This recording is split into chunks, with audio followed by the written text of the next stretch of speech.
Welcome to yet another episode of Game of Thrones Abridged on Alt Swift X. This is episode 54, and I think it will be a slightly briefer episode than some, relatively speaking, because of course we all, we have things to do. We have places to be. Gotta see a man about a dog and a computer about a video. As they say where I come from. So we're gonna be moving on. We're gonna be keeping to the tracks like a steam train. Did you ever see a steam train leave the tracks, wander off on some tangential pathway? No, bad idea. Bad train. Stay on the tracks. So that's what we're gonna be in this episode. We're going to be to task, to topic, to subject in that order, right? We're going to be on point. So let's begin with a point in this chapter, which is Bran 6, a game of Thrones. So Bran, as you might be aware, has recently been deprived of his legs. Which, when you think about it, is like 40% of your body. Like the average person is about 40% leg.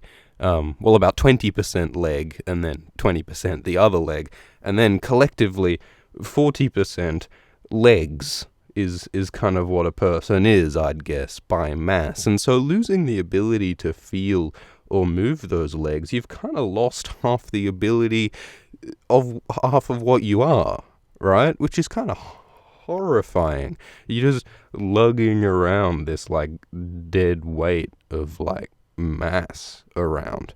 Not to mention if you had more of you paralyzed. There are people who are paralyzed from, the neck down and shit like that. That's, not that I'd know. Maybe there's someone in the comments who knows what that's like. I don't know. But Bran is up in this tower, because all he can do now that his legs are gone. In this medieval society, he hasn't got a lot of, options in terms of, other things he can do with himself. If you can't walk, and you can't ride a horse, and you can't swing a sword, you're kind of, not suited to most occupations in this society, because, you can't take up programming. You can't take up some kind of useful job that you can do without legs. So Bran is mostly confined to sitting. Douglas Taylor says he's paralyzed from the forehead up. Damn. You're sort of confined to a pretty limited range of activities you can enjoy. And in this case, Bran is sitting in a tower and watching. Watching is the word used.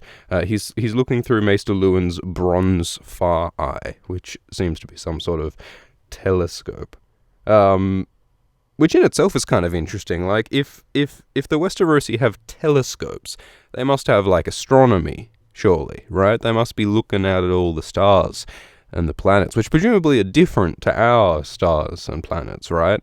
They have mentioned, there are constellations in the Westerosi sky that we don't have in ours. So it does seem as though Planetos, or whatever you want to call the planet they live on, George Martin says that it would be called Earth, but it's clearly not our Earth. It exists in a different system amongst different stars, which opens up a whole range of questions. What's the astrology like on this planet? What maybe they have more than 12 star signs, right? I'm no astrological expert. Again, maybe someone is in the comments. But what would the astrological consequences be of this whole new starscape? The possibilities are limitless. All I'm trying to ask, guys, is whether you think Jon Snow would be a Virgo or a Pisces.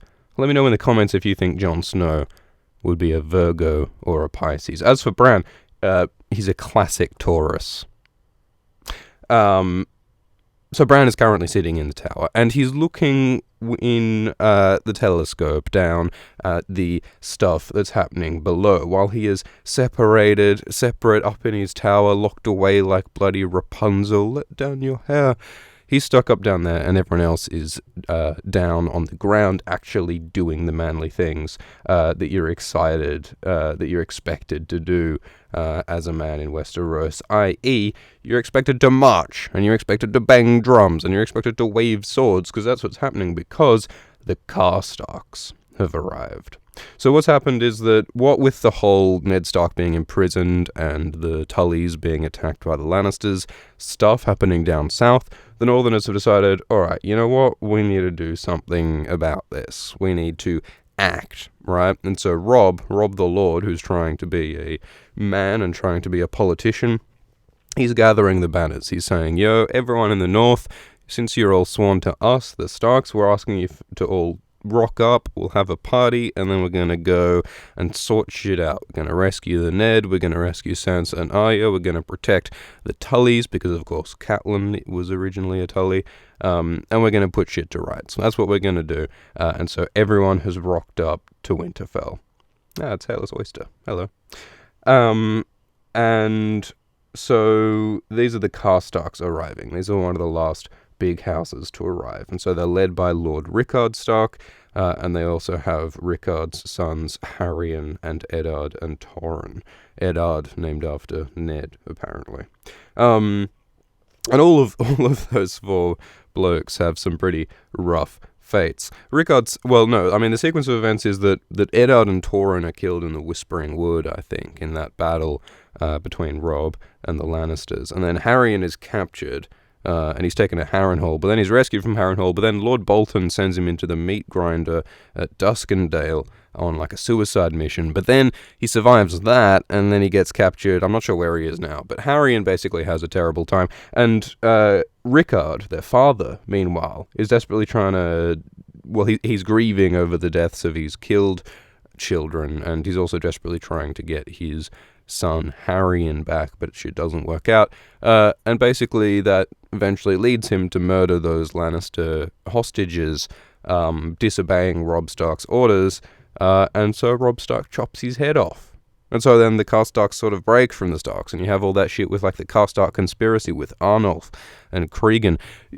Half of you probably don't remember this stuff because it's such a sort of a side plot. But of course this is Game of Thrones, and all of the side characters have their own side conspiracies. There isn't just one like main meal conspiracy in Game of Thrones. You always have like your appetizer conspiracy and your dessert conspiracy. Just when you think you've got a handle on the plot, fucking Aegon comes in out of the blue. Aegon Targaryen. What? Here he is. He's got his whole own thing. You know, it's not even like a main meal course. It's like a yum cha. It's like a yum cha because you're continually being brought these whole new dishes of hot steaming conspiracy and plot. There's just a continual addition of more things happening in Game of Thrones. And that's why the series will never be finished, right? Because George Martin will be just about to write the last page of A Dream of Spring, and then he'll go, oh, wait a minute, what if Darkstar and Benjen were actually working with Bloodraven the whole time? And then everyone would be like, George, are you sure about that? Then he's like, nah, it'll be super dope. And then he'll spend the next 5 years writing the Chronicles of Darkstar.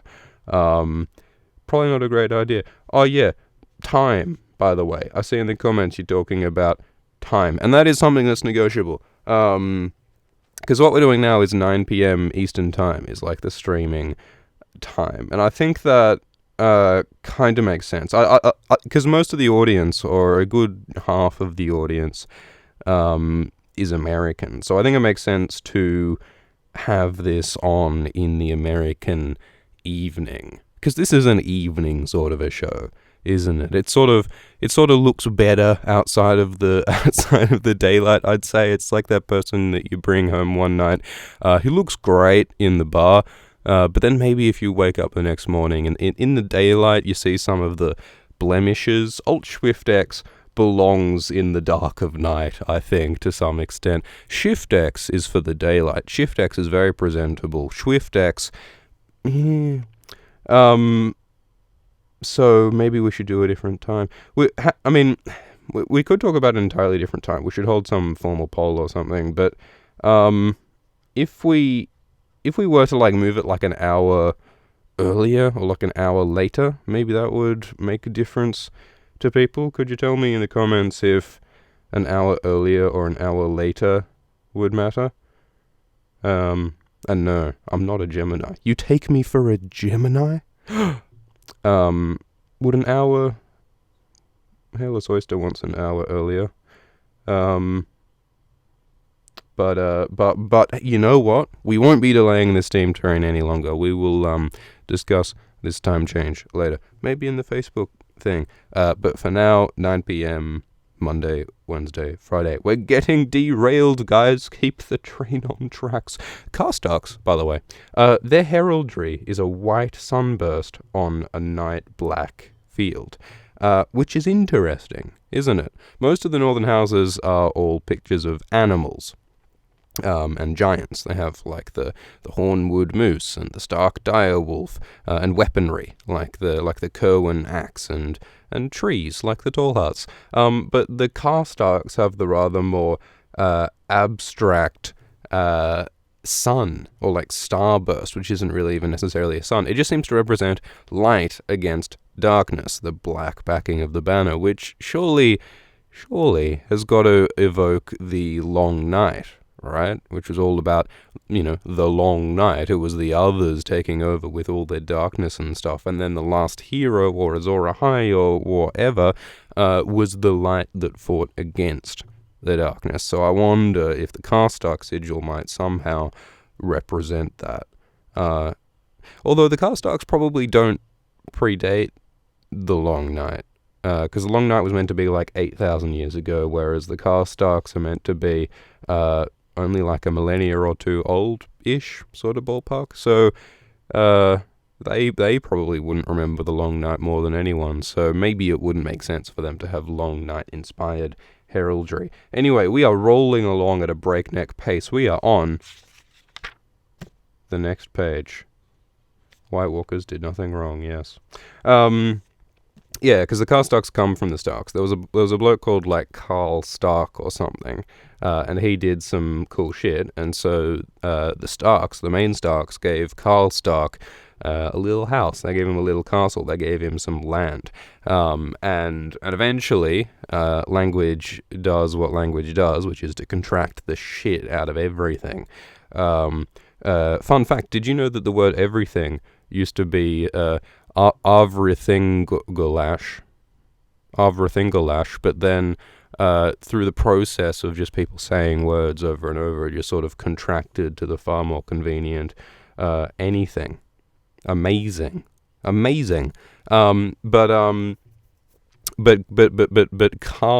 Karlshold is what they called this castle that was given to Carl Stark, and Karlhold eventually went down to Karhold, and the Carl Starks, descended from Carl Stark, became known as the Carstarks, which is kind of cool. But we're on the tracks, guys. So most of the northern houses have arrived at Winterfell, and the Carstarks are kind of the last group to roll on in. And Bran is like, I want to go out into like the Winterfell town, into the Winter Town, into the little village that is around the castle of Winterfell, and I want to like hang out because there's so much going on now, so much activity. I'm a kid in a medieval society. There ain't much going on most of the time. There ain't much to see. There's no TV. So I want to go out and see stuff. And again, it's framed in terms of Bran wanting to see, because Bran's entire arc is about seeing and watching psychically. And he's like, I want to go out and see this stuff, but Robb is like, man, we don't have enough spare people to guard you right now. You need to stay put. And so they're remembering what happened out in the woods when Bran was attacked by Osha and the wildlings and all that, when there was that gigantic fuck up when they left Bran totally unarmed in the forest alone. They don't want to repeat that terrible mistake. Robb learns from his mistakes. Important. And so they don't want to send him out unguarded again. And then they mention some of the shenanigans that the Northmen have been up to while they've been around Winterfell. Some of the stuff that they've been trying to deal with. For instance, such miscreants as the Boltons. Some Boltons knifed some of Lord Kerwin's men at the bar one night, and then yeah, so there's blokes knifing blokes, which means that we got a lid to hold down, so we can't have any more shenanigans. And then Rob is using the voice of Rob the Lord, because again, he's trying to be a man, he's trying to be authoritative, which is difficult when you're 15 years old. Rob is like 15 years old, but he's trying his hardest to be a strong man, following the example of his father Ned. And Bran feels ashamed by what happened to him in the woods because he was unable to defend himself, because he was unable to stand. This is, of course, a society that values fighting and independence and physical power, and Bran has none of those things, being robbed, as he has been, of his legs.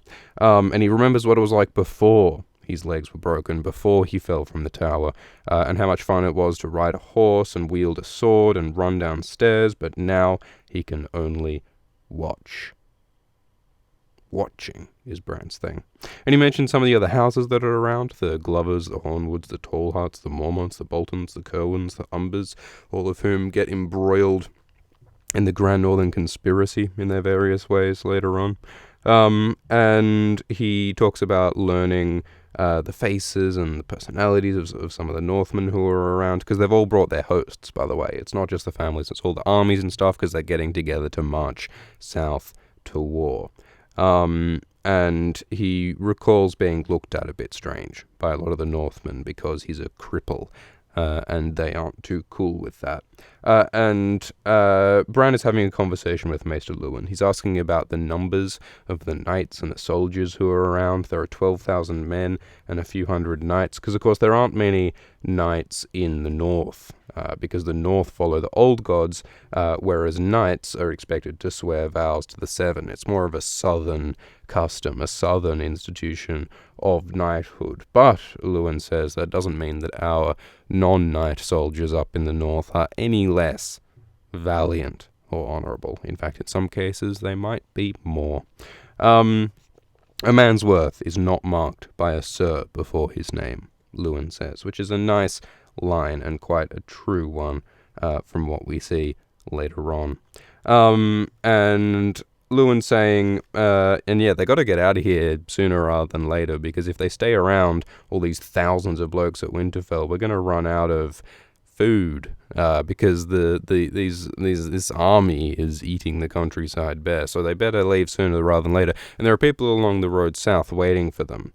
He says there are Barrow Knights, people from the Barrowlands, and the Lords Manderley and Flint, who are down further south, and the Crannogmen, he mentions, also as people who want to join the army, which is interesting because we never see any Crannogmen joining the army. It seems as though Howland Reed remains as elusive and reclusive as ever, hanging out in the neck. So the Crannogmen are and remain very mysterious. I mean, the Crannogmen do attack Mercaelin that one time, with arrows and stuff, but the Crannogmen have not done much in this war. So anyway, so Bran is sitting up there looking down on everyone. Hodor is up there Hodoring. Bran is riding on Hodor's back. And he decides to head off, leave the tower. He decides to go visit the God's Wood. And Bran again talks about like the shame that he feels being a cripple, and how people give him queer looks and people laugh at him.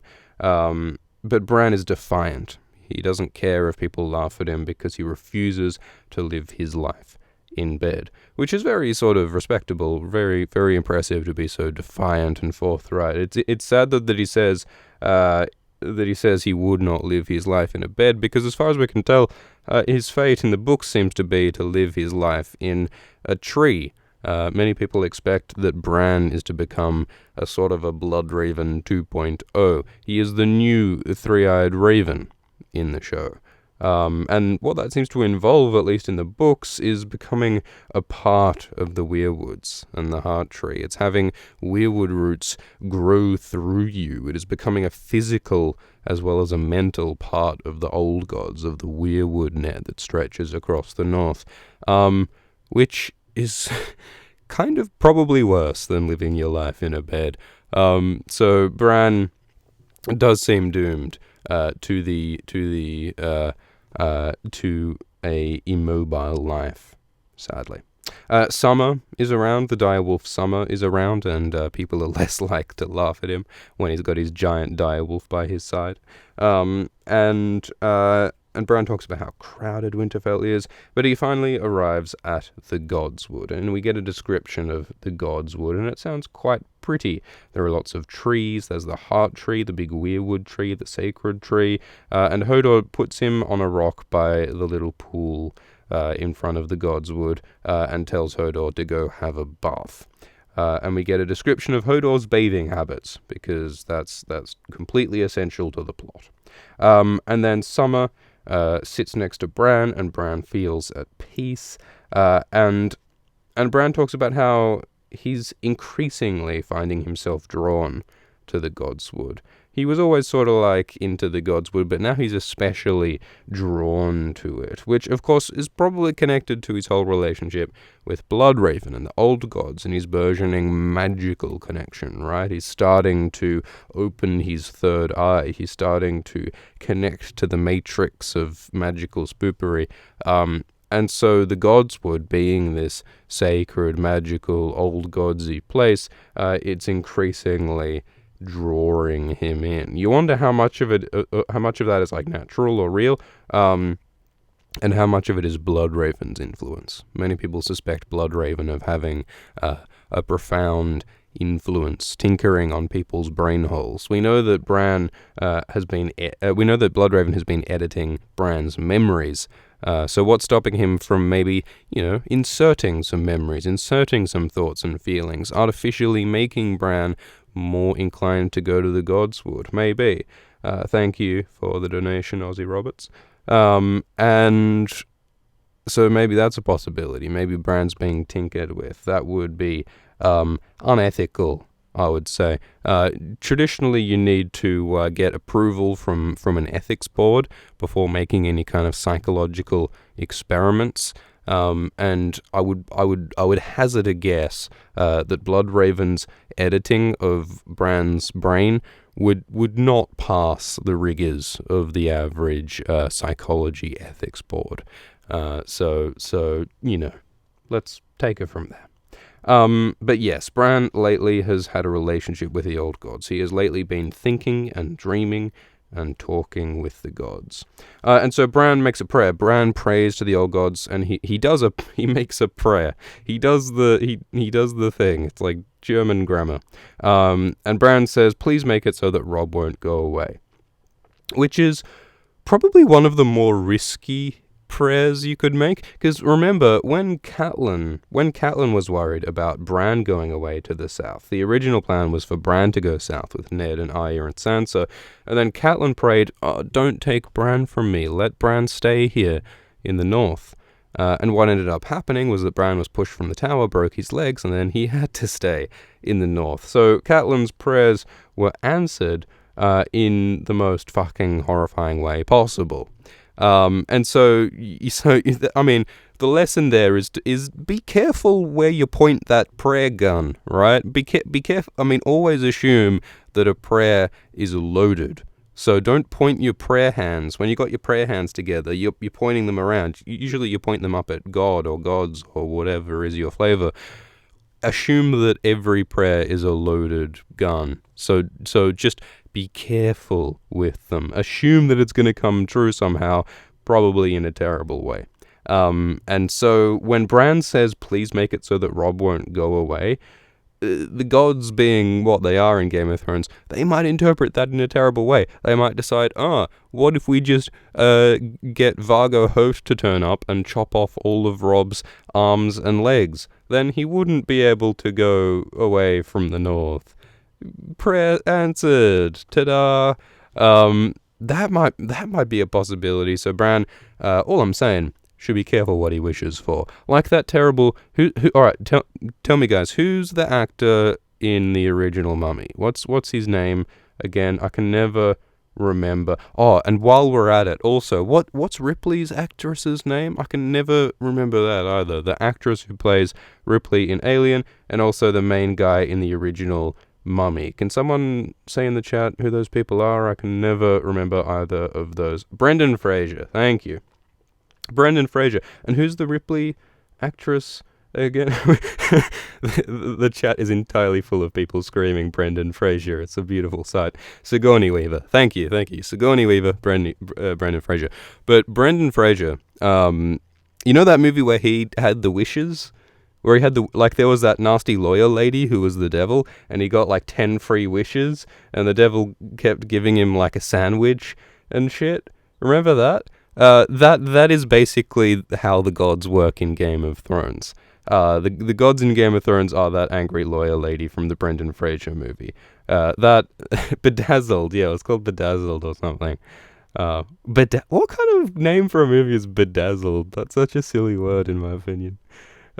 Anyway, Brendan Fraser is not a tangent. Brendan Fraser is 100. What do you think of the new Mummy? I haven't seen the new Mummy, but it looks, what is it, Tom Cruise?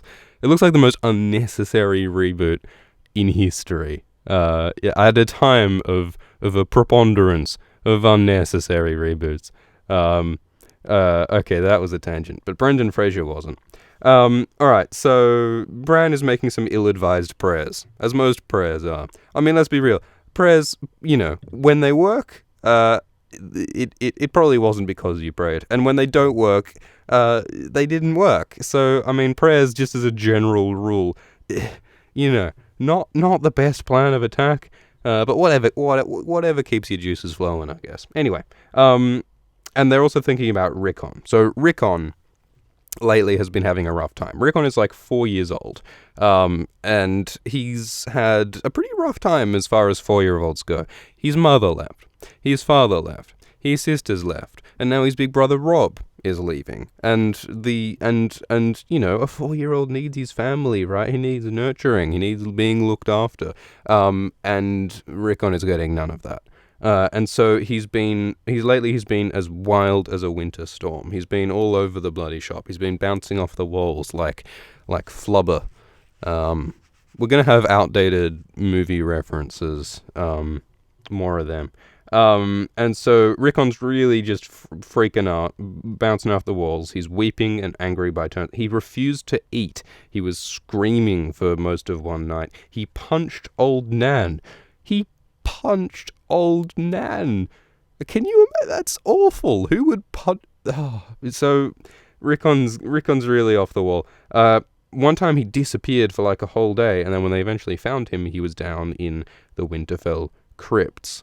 It's like all the Starks are drawn to the Winterfell crypts like the bloody needle of a compass, man. Water flows downhill, and Starks flow into the Winterfell crypts. Remember, I really like that Simpsons episode with the one where Homer, he has like the vision quest. He like gets super high and he like wanders out into the desert, and there's like a fox on a pyramid or some shit.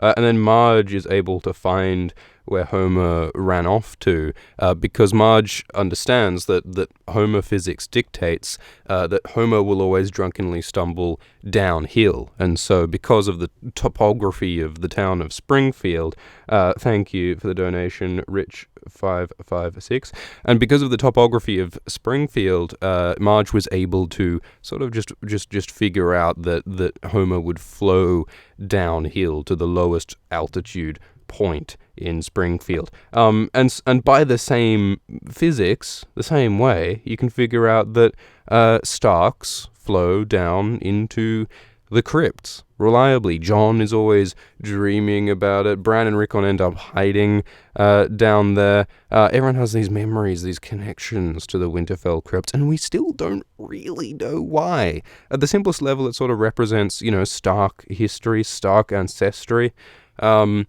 But it's also suspected to have some kind of deeper secret. Maybe the Horn of Winter is in there. Maybe Rhaegar's harp is in there.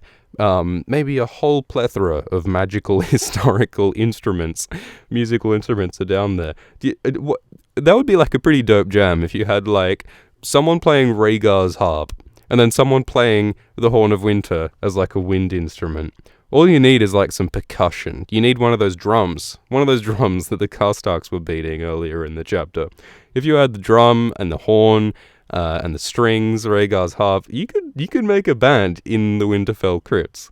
That would be the best. They could play the Bear and the Maiden Fair, and they could play the Rains of Castamere a dozen times in a row, like the goddamn show does. The show so overuses the Rains of Castamere theme.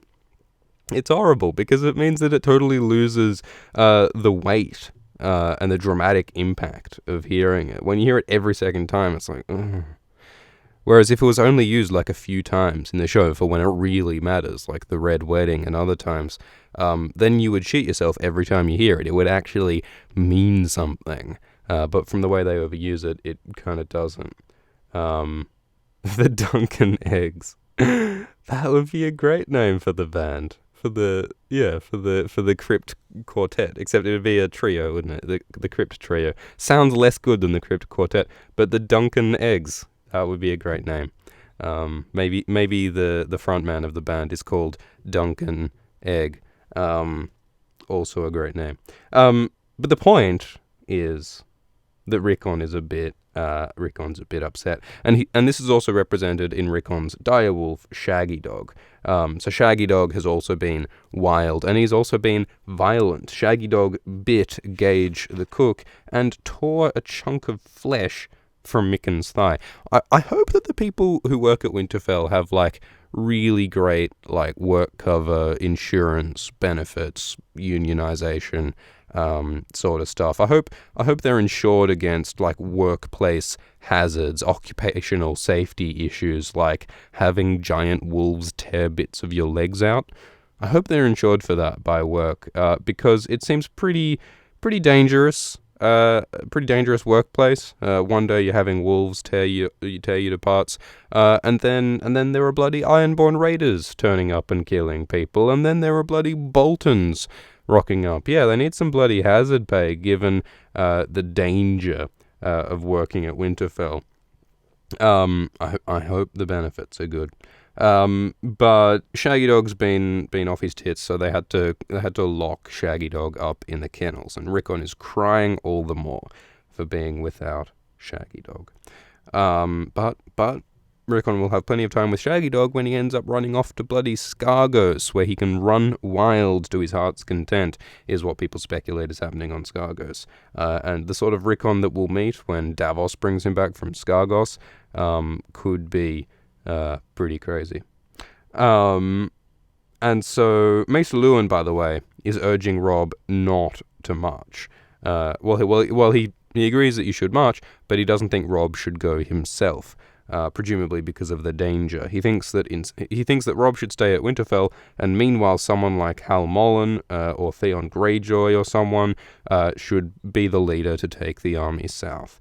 But Robb is like, nope, I'm a big tough man, 15-year-old, and I've got to be strong, and I'm pulling out for show Rickon. It is so sad the way he just disappeared from the show and then appeared just to be executed. He barely even got any dialogue. And Shaggy Dog, the way Shaggy Dog got executed before Shaggy Dog could do anything, was so very tragic in the show. Anyway, and so Luwin's advice is for Robb to not go south, but Robb's deciding to be a big strong man and to go south, and to his doom. Bran talks about how Robb is such a man lately, and he mentions how Robb has been able to exert his authority over all of these important lords and bannermen in the north. So he talks about how formidable, Bruce Bolton is, and Glover, and Mage Mormont, and Lord Kerwin, and in all these different ways, Robb has managed to assert his authority over these people to some respect. He's managed to demand respect from these adults, which is pretty impressive. He has bent them to his will somehow. And the best story of these stories of how he exerted his authority over the lords is the one about Great John Umber. And this is one that they did quite well in the show, I think. Shaggy Dog is Ramsay's spirit animal.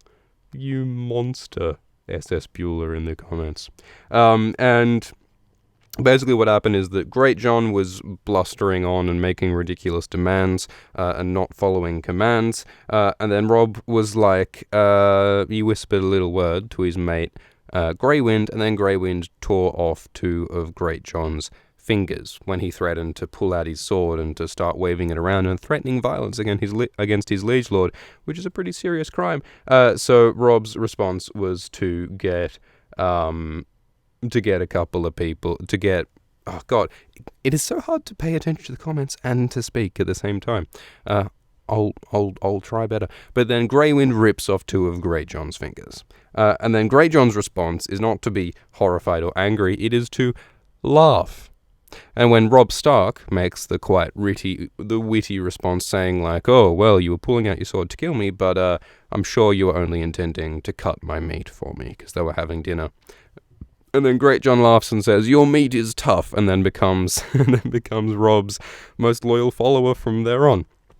So if anyone's ever causing you trouble in the workplace, if any of your colleagues is ever not respecting your authority, the best advice from Game of Thrones is to get some kind of doggo to mutilate their hand, and then that person will be as loyal and faithful as can be. That's how Northern politics works, and it's wonderful. And so Robb showed himself pretty well. Someone saying "Oi, alt." I do not know why. Pay attention, he says. Oh shit! I'm trying. And so he's like, "Oh, fucking keep it together, mate." No, so Robb showed himself pretty well, and he managed to seem like an adult. And when he came to Bran's bedroom that night, though, he was telling Bran that I was pooping myself. I was super afraid when Greatjon was threatening me like that. I was so scared. And he's also scared of Roose Bolton, and he should be, given that Roose Bolton kills him.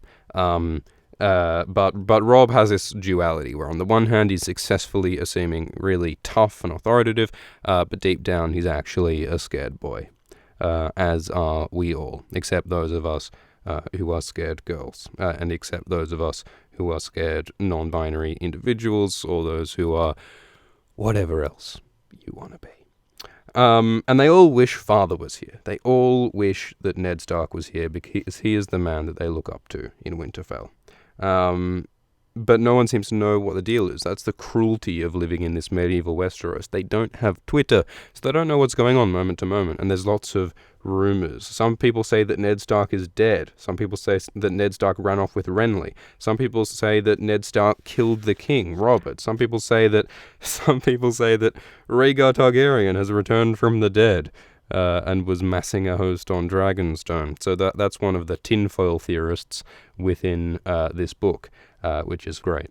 But they recount how this letter turned up at Winterfell one day, and it was the letter from Sansa that Cersei made her write that was basically saying that, yep, Ned Stark's a treasonous bastard, and all we Northerners must be loyal. We must lick the boot of the Lannisters, and we must play along. But Robb notices Sansa doesn't mention Arya in this letter, as Sansa noted herself in that chapter. And what that indicates is that Sansa, with this letter, is not really acting in the best interests of the Stark family.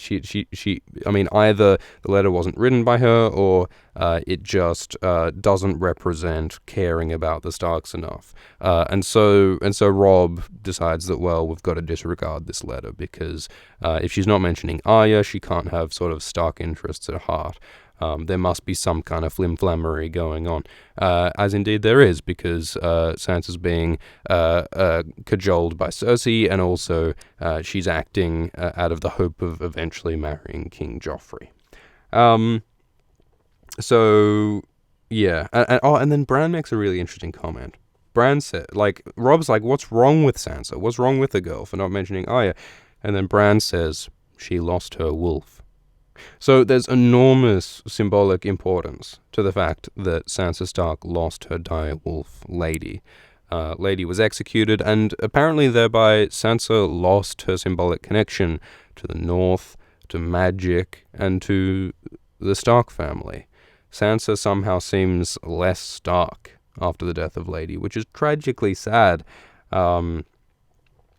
But there you go. And yeah, also just the aspect of Sansa perhaps never developing a magical connection with a dire wolf. Jon Snow developed a strong connection with Ghost, and Rickon seems to have a strong bond with Shaggy Dog. Bran has a super magical connection with Summer. Arya has a magical connection with Nymeria, with all those wolf dreams. All the Starks are bonded to their wolves, but Sansa's wolf was killed. So maybe she'll never develop magical skin-changing powers as she might have otherwise. It would be interesting if Sansa does indeed become, Queen or Lady of the North, as a lot of people expect, given that she lacks a direwolf, and so in that respect seems least Starkian of all the Starks, to some extent. Maybe Sansa's fate lies more in the south, as she hoped in the first place. And yeah, Lady's bones were brought to Winterfell to be buried under Ned's orders. And they talk about all of the Northmen, all of the Starks who go south and never return. Lady went south and never returned. Bran's grandfather, Rickard Stark, the father of Ned, had gone south, and so had his son, Brandon Stark. And they, of course, were both executed by the Mad King. And now Ned's gone south, and now Arya and Sansa have gone south, along with all these guards. Jory and Hullen and Fat Tom, who were killed. Catelyn and Sir Roderick have gone south, and Bran is worried that these people won't return to the north, and indeed, most of them don't. So it seems just generally to be a terrible strategic move for a Northman to go south, and indeed many of the host that Robb is about to march south never returns, because ice melts when it goes to the warm south. And so Bran prays for Robb to the old gods. He asks for the old gods to keep Robb safe, and to keep the Umbers and the Mormonts safe, and Theon too, I suppose. Which says everything about Theon's social position in this whole Winterfell situation. Theon is the and him too, I guess. He very clearly does not fit in. He very clearly is not wholly accepted. He very clearly doesn't have like a well-defined role in the North. He's just sort of a loose unit, just sort of hanging around, not fully accepted, not fully welcomed, which is a pretty rough place to be when you're a young man. So then, just as Bran is praying to the old gods, Osha, the wildling, turns up. So Osha and Bran have a funny relationship, given that, Osha was a part of the group who, threatened Bran with death out in the woods. But Osha is being semi-friendly to Bran, and Osha suggests to Bran that the old gods are answering Bran's prayers by rustling the leaves with the wind. And Osha talks about how the old gods are her gods too, that they are the only gods north of the wall. He also mentions that she's a prisoner. She's got manacles on her legs. She's being treated as a prisoner, but she's allowed to go to the Godswood. She's been working in the kitchens, but she's allowed to go to the Godswood in return for sexual favors. So Gage, who seems to be her minder, allows her to go and get her gods in return for him diddling her by the sound of it. But she says she likes the smell of flour on his hands, and he's gentler than Stiv, who was apparently her former lover. So bit of sexual harassment in return for religion. Tricky trade-off. But there's commerce, I guess. And so Osha is like, yeah, so the gods are answering your prayers, man. They're talking to you through the whisper of the leaves. Who do you think sends the winds, if not the gods? And Bran's like, oh, really? The gods are talking? Well, what are they saying? And Osha's saying, well, she acts as interpreter to the gods. She acts as priestess. And she says that the gods are saying that Robb is going south, and the old gods can't help him in the south, because there are no weirwoods in the south. The old gods have no power in the south. So, unfortunately, your gods can't help Robb. Which is terrifying, but it's also very interesting that that's how... Yeah, Tonks. It's bloody Tonks, Osha. It's also interesting how the old gods seem to work in this kind of like mechanistic way, right? They really do need the weirwoods around in order to operate. So it really does seem that the old gods are not so much, totally immaterial thing. They work by almost physical mechanics. They look through the weirwood trees in order to wield influence. And indeed it does seem to be implied that the old gods aren't really actually gods so much as they're like the collective hive mind ghost of the children of the forest and of green seers and perhaps of other people in the north who have died, perhaps of nature more generally. The old gods are basically midichlorians. The old gods are pretty much the midichlorians of the dead, who have just ended up in the trees and have sort of formed a sort of collective consciousness in the weirwoods and use them to just sort of influence things. And also they have a hunger for blood, because the old gods seem to like blood sacrifice. So yeah, just hungry midichlorians is what the old gods are. And so Hodor comes out. Hodor makes an appearance. He's naked. He's got a large penis. Osha hypothesizes that Hodor must have giant's blood in him as an explanation for how big he is. But Bran says that Maester Luwin says there are no more giants and no more children of the forest. And then Osha tells Bran all about how there totally are giants. There are giants north of the wall, and they're all great. Like, I met one last week. We had beers. It was great. So we again have this sort of idea of the mystical forces all being out beyond the wall. And she also goes off on a sort of morbid tangent about how sometimes giants rape humans, and it can get pretty unpleasant. Sexual assault of various kinds always seems to come up with the wildlings. That just seems to be the way of things up beyond the wall. Everyone gets a bit rapey, so that's a bit unpleasant. But the talk of sex makes Bran feel uncomfortable. And he was awfully big, Bran thinks, as he watches Hodor go. But he wasn't thinking about his penis there. He was just thinking about Hodor in his entirety, I think. And so Osha describes the threat of the White Walkers. She talks about how the cold winds are rising, and how the reason why she and her mates fled south of the wall was to escape the White Walkers. And Mance Rayder, the king beyond the wall, the leader of the wildlings, thinks he can fight the White Walkers at this point, but even he realizes a couple of books later that there's no fighting the White Walkers, there's no fighting the zombies, and he's got to flee too. So there's an pretty important paragraph. This is like the first time it's really laid out in full, the threat of the White Walkers against the wildlings. But yeah, and then Osha contrasts Mance Rayder to the rest of the wildlings. She says how Mance Rayder, he can call himself king beyond the wall, but he's not really a wildling because Mance Rayder used to be a member of the Night's Watch. Mance Rayder used to be part of the Night's Watch, but he left, he abandoned them, and opted to join the wildlings, which is an interesting origin story. It's interesting that the wildlings are led by someone who isn't a wildling. You'd think that they would want one of their own to lead them, but apparently not. It seems as though the wildlings do just ultimately respect competence above all else. So if it is that someone outside of their group is more competent, they'll follow him, which is maybe why they're willing to follow Jon Snow, as the way they do. He left for the designer clothes. Yeah, no, true Shiera Seastar, because Mance Rayder has a sweet cloak. He's got this, like, black cloak, which is like a Night's Watch cloak, but he has it patched up with a whole bunch of, like, bright red silk for all the bits that get tattered up. He's like the bloody tattered prince, but he patches it up with the red. So he's got this really cool black and red cloak representing his mixed Night's Watch and wildling heraldry. And yes, indeed, Hodor in the show had a faux cock. Apparently it was like a prosthetic cock that was like added like over his existing cock, which can't have been a very fun experience as an actor. You've got to do some weird shit to be an actor. Yeah, Theon should get a faux cock too. Anyway, no tangents.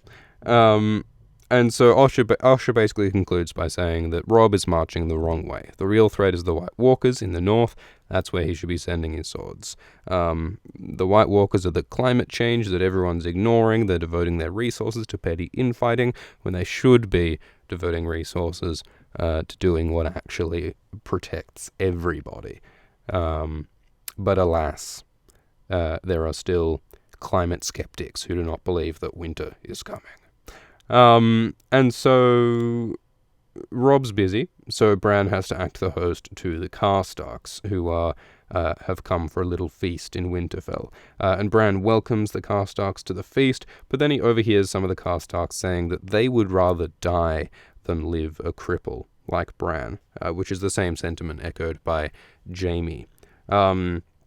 And Bran is bitter and upset by this talk of him being broken. He doesn't want to think of himself as Bran the Broken. He wants to be a knight, but he realizes he cannot be so. But then Luwin tells him that, well, you could be a knight of the mind. You could be a maester. They call themselves the Knights of the Mind. Trust the maesters to have some self-aggrandizing term like the Knights of the Mind. But Luwin's like, look, you're a smart kid. You could be a maester. You could be an academic. You could be a scholar.